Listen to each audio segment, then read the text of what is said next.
پاکستان ہم سے سنبھل نہیں رہا. اللہ توبہ کر کے آپ دیکھیے وہاں احتجاج جو ہے وہ ختم ہوا ہے. صحیح بات ہے. اور لوگ کو چین آیا ہے ان کو.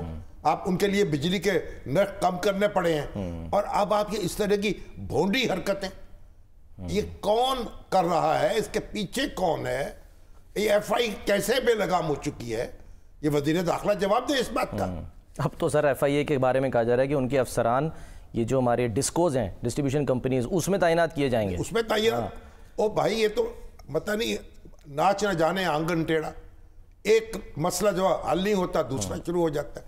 میں اس بات کو رو رہا ہوں نا. مجھے اس سے غرض نہیں ہے کوئی نام کیا کسی شخص کا. آزاد کشمیر کا ریاست آزاد کشمیر کا سابق وزیر اعظم اس کا تعلق کس سے رہا ماضی میں؟ اس کو آپ پکڑ رہے ہیں اس بات. بھئی آپ نے ڈپلومیٹک پاسپورٹ پہ سفر کر لیا تو کیا ہو گیا؟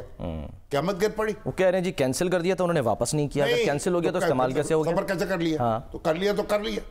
آپ کہیں آئندہ نہ کریں یہ. اور پھر اگر کر بھی لیا تو کیا ہو گیا؟ حد ہو گئی ہے یار.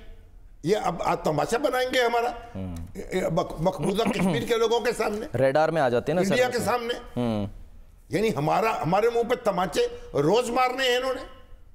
تو شرم آنی چاہیے. میں تو ابھی اس بات کو رو رہا تھا کہ وہ چند روز پہلے ہمارے ڈاکٹر امجد ثاقب صاحب جی انہوں نے استعفیٰ دے دیا بے نظیر انکم سپورٹ پروگرام سے.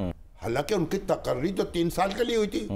اور یہ میں سمجھتا ہوں ان کا احسان تھا کہ انہوں نے اس انکم سپورٹ پروگرام کی چیئرمینی سنبھالی تھی. بڑے قداور شخصیت اور نہیں اور ان کا دیکھیں ان کا تو ریکارڈ دیکھیں نا. انہوں نے کوئی نہ تنخواہ لینی تھی نہ کوئی مراحت لینی تھی. بالکل. اور بہت کام کیا. تفصیل بیان کریں کشن. اب مجھے صدمہ ہوا. معلوم ہوا کہ جو حکومت آئی ہے انہوں نے خود ہی استعفیٰ دے دیا. کہا بھئی ان کو سنگن ہوئی کہ کوئی سیاسی تقرری ہونے والی ہے یا کرنا چاہتے ہیں. انہوں نے کہا بھائی واپس مجھے استعفیٰ. اور ہماری روبینہ خالد ہے میرے خیال سینیٹر ہے شاید کے پی کے سے اور پیپلز پارٹی کی. ان کو وہاں مقرر کر دیا. یہ جو ہماری سیاسی حکومتیں ہیں یہ جمہوری حکومتیں ہیں اس لیے رسوا ہوتی ہیں.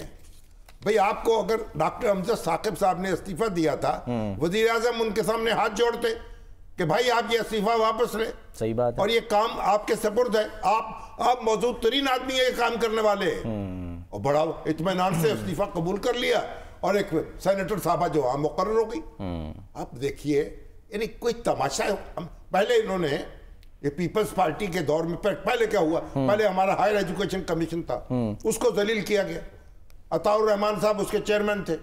بالکل. ان کو جناب اگر وہ چیئرمین رہتے تو پتہ نہیں ہماری اعلیٰ تعلیم کہاں سے کہاں تک پہنچ. اور ان کو جناب اسی طریقے سے کیونکہ اپنی مرضی کے چیئرمین لگا دیے گئے. تو یہ تماشے ختم کرنے چاہیے. شہباز شریف صاحب اپنی کو حکومت کی ساکھ کی طرف توجہ کریں.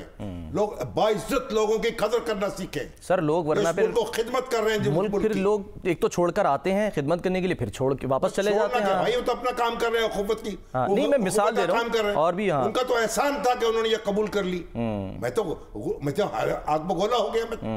بھئی انہوں نے استعفیٰ دیا تو آپ ان کو کہیں نہیں بھئی ایسی کوئی بات نہیں ہے آپ کام جاری رکھیں. ہمیں آپ پر اعتماد ہے. شریف آدمی. سر آگے ہاں رسوا کرنے کی سر آپ نے بات کی ہے تو ایک رسوا کرنے کی کوشش کی گئی. اب یہ فوری طور پر اس کی تحقیقات ہونی چاہیے اور جن لوگوں نے حملہ کیا ہے ان تک قانون کا ہاتھ پہنچنا چاہیے اور یہ تماشے ختم ہونے چاہیے. کبھی حملہ ہو گیا کسی پر, کبھی کوئی اغوا ہو گیا, معلومات لیں سر کبھی کوئی لاپتہ ہو گیا. یہ کیا تماشا ہے؟ ہمیں دارالحکومت کی حفاظت نہیں کر سکتے ہم تو پھر کیا فائدہ ہے اتنے بڑے تام جھام کا؟ پچھلے دارالحکومت بھی ٹھیکے میں دے دیں اس کی کسی سیکورٹی ایجنسی کو, پرائیویٹ ایجنسی کو. کمال ہے بھائی, لا حول ولا قوت الا باللہ. سر ایک زمانے میں وہاں پر وہ ناکے بھی تھے وہ پھر ہٹائے گئے تو اس پر بھی اعتراض لوگوں کا ہوا تھا کہ جی ہمیں مشکل مصیبت